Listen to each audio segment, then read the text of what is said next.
শুভ সকাল।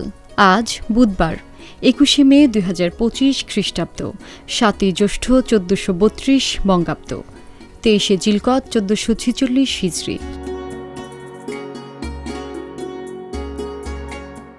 প্রতিবছর ২১শে মে আন্তর্জাতিক চা দিবস পালিত হয়। টেকসই চা উৎপাদন ও প্রচারে উৎসাহিত করাই এই দিবসের প্রধান লক্ষ্য। দিবসটি চা শিল্পের সঙ্গে জড়িত শ্রমিকদের কঠোর পরিশ্রম এবং বিশ্বের অর্থনীতিতে চায়ের অবদানের কথা স্মরণ করিয়ে দেয়। চা হল সংস্কৃতি ও ঐতিহ্যের অংশ।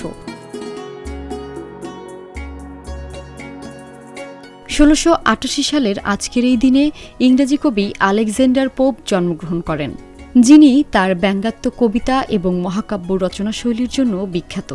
তার বিখ্যাত রচনাগুলির মধ্যে the rape of the lock এবং অ্যান এসে অন ম্যান উল্লেখযোগ্য। পোপ ইংরেজি সাহিত্যের ক্লাসিক্যাল ঐতিহ্যের একজন প্রধান ধারক ছিলেন।